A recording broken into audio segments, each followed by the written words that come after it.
Society ने आपसे ज़रूर कहा होगा कि पावरफुल बनो, पर लोग अक्सर पावर को गलत समझते हैं। So hello everybody, this is me Vishal from Solar Philosophy and welcome to my channel. तो आज की इस वीडियो में हम बात करेंगे कि पावरफुल होना क्या होता है, यानी कि हम पावर के बारे में समझेंगे। तो इस पूरी वीडियो में मैं बताऊंगा कि पावर क्या होता है, उसके टाइप क्या होते हैं और उसकी पूरी हम डेफिनेशन समझेंगे जो अलग अलग फिलोसफर या अलग अलग लोगों ने दी हैं। मैं कौन हूँ? मेरा नाम विशाल है, ये मेरा चैनल है सोलर फिलोसफी। मैं अभी बिगिनर हूँ कंटेंट क्रिएशन और फिलोसफी में।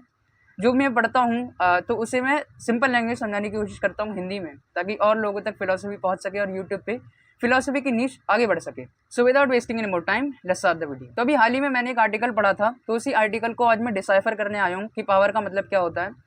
तो इस वीडियो में हम उसी आर्टिकल के बारे में बात करेंगे कि उस आर्टिकल में था क्या, और इसमें मेजर हम तीन लोगों के बारे में बात करेंगे। सबसे पहला मार्क्स वेबनर, उसके बाद कार्ल मार्क्स और उसके बाद टैलकॉट पार्सन्स। तो इनके बारे में आज हम बात करेंगे, इनकी डेफिनेशन क्या थी पावर को लेकर। तो सबसे पहले हम बात करेंगे वेबनर की डेफिनेशन पावर के रिगार्डिंग क्या थी, कि पावर को वो कैसे डिफाइन करते थे। डेफिनेशन पढ़ के सुनाता हूँ। Max Weber defined the power as the ability to control other events, resources to make happen with one want to happen, in spite of obstacle, resistance and opposition.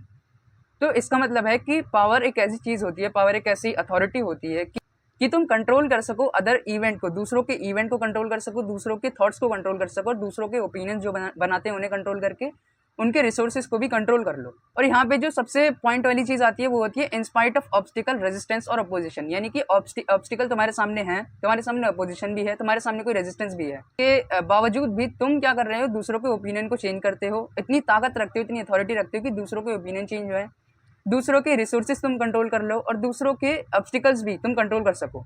अब वेबर के according तीन type के authorities होती हैं power को control करने की। अब सबसे पहले समझ लेते हैं अथॉरिटी का मतलब क्या होता है। अथॉरिटी का मतलब होता है राइट टू कंट्रोल पावर, यानी कि हम स्कूल में कहते हैं कि मेरे पास ये अथॉरिटी है तुम्हें ये वाली पनिशमेंट देने की। कोई भी टीचर कहता है मेरे पास अथॉरिटी है ये करने की वो करने की। तो अथॉरिटी का मतलब होता है राइट टू कंट्रोल पावर, कि मेरे पास वो राइट है, मेरे पास वो राइट सामने वाले ने दिया है, उसे सोसाइटी ने ही दिया है अगर देखा जाए तो। यानी कि टीचर को अगर कोई अथॉरिटी मिली है तो वो स्टूडेंट्स ने ही दी है अथॉरिटी, वो स्कूल ने ही दी है उसे अथॉरिटी, टीचर को। तो हाँ, अथॉरिटी का मतलब होता है कि उसके पास वो राइट है उस पावर को कंट्रोल करने का, कि वो सामने वाले की ओपिनियन या फिर सामने वाले के रिसोर्सेज को कंट्रोल कर सके। अब यहाँ पर तीन टाइप की अथॉरिटी आती है वेबर के अकॉर्डिंग। सबसे पहले आता है ट्रेडिशनल अथॉरिटी, सेकंड आता है करिज्मेटिक अथॉरिटी एंड थर्ड आता है लीगल अथॉरिटी। तो सबसे पहले बात करते हैं ट्रेडिशनल अथॉरिटी के बारे में। ट्रेडिशनल का हमें नाम से ही मतलब पता चल रहा है कि ट्रेडिशनल का मतलब है कि जो सालों सालों से होता आ रहा है। तो इसका सबसे बेस्ट एग्जांपल है मोनार्की। क्वीन जो थी अपनी क्वीन एलिजाबेथ, उनके पास पावर कैसे आई? उनके पास पावर ऐसे आई कि सालों सालों से ये प्रथा चली आ रही है कि कोई क्वीन बनेगा, कोई किंग बनेगा। मोनार्की की जो प्रथा चली आ रही है उसी की वजह से उनके पास वो पावर चल के आई। तो ये हो गई हमारे अथॉरिटी, उनके पास राइट आया। ये किसकी वजह से आया? कि उनके पास वो ट्रेडिशनल अथॉरिटी थी। सेकंड आता है करिज्मेटिक अथॉरिटी, यानी कि वो अथॉरिटी जो इंसान की खुद की पर्सनल एबिलिटीज़ की वजह से आती है। फॉर एग्जाम्पल अपने गांधी जी हो गए, for example Martin Luther king हो गए, नेल्सन मंडेला हो गए। ये जितने भी लीडर्स थे इनके पास एक अपना पर्सोना था कि दूसरों को अपने शब्दों से या अपने काम से, अपनी एबिलिटीज से सामने वाले के थॉट्स कंट्रोल कर सकें, ये सामने वाले के रिसोर्सेज को कंट्रोल कर सकें। अब ये देखा जाए तो ये अच्छा भी होता है और ये कहीं जब देखा जाए तो बुरा भी होता है। क्यों? क्योंकि अगर हमारे पास ये पावर होगी, अथॉरिटी होगी, करिस्मेटिक अथॉरिटी, तो अगर कोई बुरा लीडर होगा तो वो सामने वाली पार्टी को बुरा करने के लिए भी उकसा सकता है। और लेकिन अगर कोई अच्छा हुआ, जैसे कि गांधी जी या मार्टिन लूथर किंग हुए, तो सामने वाले को अच्छा करने के लिए भी प्रोत्साहित कर सकता है, उसको ऐसा मैनिपुलेट कर सकता है कि वो अच्छा काम करें। थर्ड आता है लीगल या फिर रैशनल अथॉरिटी। तो लीगल या रैशनल अथॉरिटी इसका मतलब है कि तुम एक लीगल बाउंड्रीज में फंसे हुए हो, फंसे भी नहीं, तुम एक लीगल बाउंड्रीज में बाउंड हो रखे हो कि तुम्हें वहीं तक काम करना है।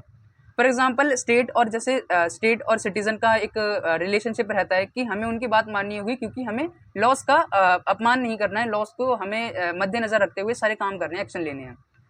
सेम इसका एग्जांपल हो गया, जैसे अगर मैं किसी के यहाँ काम करता हूँ तो मुझे अपने बॉस से इस तरीके से बात करनी होगी क्योंकि वो सामने मेरे अथॉरिटी लेके बैठा है, उसके पास पावर है कि वो कल मुझे काम से निकाल सके।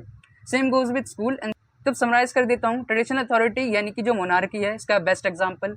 और अगर बात करें हम रैशनल अथॉरिटी की तो उसका बेस्ट एग्जाम्पल है अपनी डेमोक्रेसी। और करिज्मेटिक अथॉरिटी यानी कि जो हम अपने पर्सोना से दूसरों को इन्फ्लुएंस करते हैं। अब यहाँ पे हमने बात कर ली मैक्स वेबर की डेफिनेशन क्या थी पावर को लेकर। अब हम बात करेंगे मार्क्स की फिलोसफी की, कार्ल मार्क्स, जो कि इनकी एक मार्क्सिज्म फिलोसफी थी। तो अब हम बात करते हैं इन्होंने कैसे पावर को डिफाइन करा है। कार्ल मार्क्स ने देखा जाए तो कोई भी एक पूरी डेफिनेशन नहीं दी थी पावर को एक्सप्लेन करते हुए कि पावर क्या होती है। उनका जो वर्क था उसी से हम पता लगा सकते हैं कि उन्होंने कैसे समझाया होगा पावर को। उन्होंने बोला था कि पावर एक ऐसी चीज़ है जो कि लाइक करती है इकोनॉमिक इंफ्रास्ट्रक्चर एक सोसाइटी के, यानी कि एक इकोनॉमिक इंफ्रास्ट्रक्चर है सोसाइटी का जिसमें कि प्रोडक्शन हो रहा है, कंजप्शन हो रहा है, डिस्ट्रीब्यूशन हो रहा है रिसोर्सेज का। तो अब ये जहाँ जिस सोसाइटी में हो रहा है, अब जो डोमिनेंट ग्रुप होगा जो कि प्रोडक्शन कर रहा होगा उसके पास ज़्यादा पावर होगी एज कम्पेयर टू जो प्रोडक्ट को कंज्यूम कर रहा होगा और प्रोडक्ट को बनाने में हेल्प कर रहा होगा, फॉर एग्जाम्पल वर्किंग क्लास। तो अब इन्होंने सिंपल ये समझाया कि एक सोसाइटी में पावर को वो कंट्रोल कर रहा होता है जो कि जिसके अंडर में आते हैं मोड्स ऑफ प्रोडक्शन, यानी कि जो प्रोड्यूस करवा रहा होता है, फॉर एग्जांपल रूलिंग क्लास जो भी रूल कर रही होती है। यहीं से हम कनेक्ट कर सकते हैं कि कैसे कैपिटलिज्म, सोशलिज्म, मार्क्सिज्म इन सब के आइडियाज़ निकल के आते हैं कि कैसे एक इकोनॉमिक्स इंफ्रास्ट्रक्चर में पावर को डिस्ट्रीब्यूट किया जाता है। अब जब हमने बात कर ली है कार्ल मार्क्स की थ्योरी के बारे में, पावर थ्योरी और पावर क्या थी कार्ल मार्क्स की, तो हम बात करेंगे टेलकट पार्सन्स की डेफिनेशन क्या थी उनकी पावर के बारे में, उनकी थ्योरी क्या थी पावर के बारे में। तो अब टेलकट पार्सन्स के अकॉर्डिंग एक जो पावर होती है वो किसी दूसरे इंसान को कंट्रोल करने के लिए नहीं होती है, एक पावर पूरी सोसाइटी के लिए होती है ताकि वो अपने कलेक्टिव गोल्स को अचीव कर सके। अब इसे कहते हैं, इस कॉन्सेप्ट को कहते हैं द कॉन्सेप्ट ऑफ पॉजिटिव सम। अब पार्सन्स के अकॉर्डिंग पावर फिक्स नहीं है, पावर जो है कांस्टेंट नहीं है, हम पावर को बढ़ा सकते हैं और डिक्रीज भी कर सकते हैं। क्योंकि जब उन्होंने कहा है कि एक कलेक्टिव है, कलेक्टिव सोर्स है सोसाइटी, उससे पूरे कलेक्टिव यूज़ करती है पावर को, तो अगर सोसाइटी के कुछ मेंबर उससे चले जाए तो पावर डिक्रीज हो सकती है, अगर कुछ मेंबर उसमें ऐड हो जाए तो उसमें इंक्रीज हो सकती है। जैसे अगर मैं एग्जाम्पल दूँ डेमोक्रेसी का, कि कैसे पूरी सोसाइटी एक लीडर को चूज़ करती है कि वो हमारी पावर को कंट्रोल करेगा, लेकिन अगर उन्हें लीडर पसंद नहीं आता है तो अगले इलेक्शन वो उसकी पावर ले भी लेती है। तो जैसे इसके एग्जांपल से हम समझ सकते हैं कि कैसे सोसाइटी पावर को बढ़ावा देती है, कैसे इंक्रीज करती है सोसाइटी पावर को, और कैसे सोसाइटी पावर ले भी सकती है, पावर डिक्रीज भी कर सकती है। पार्सन्स के अकॉर्डिंग जो पावर होती है वो एक पूरे ग्रुप के पास होती है, सोसाइटी के पास होती है, ना कि एक इंडिविजुअल के पास होती है। अगर वो इंडिविजुअल के पास होगी तो वो किसी पावरफुल एलाइट के पास होगी जो कि ग्रुप में एग्जिस्ट करते हैं। So that's all for the video. आज की वीडियो इतनी ही थी।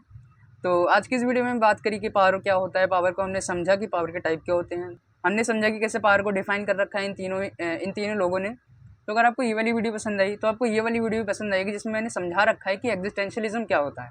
तो वीडियो की लिंक मैं लगा दूंगा, डिस्क्रिप्शन में होगी वीडियो की लिंक। तो जब तक के लिए stay tune, thank you and bye bye.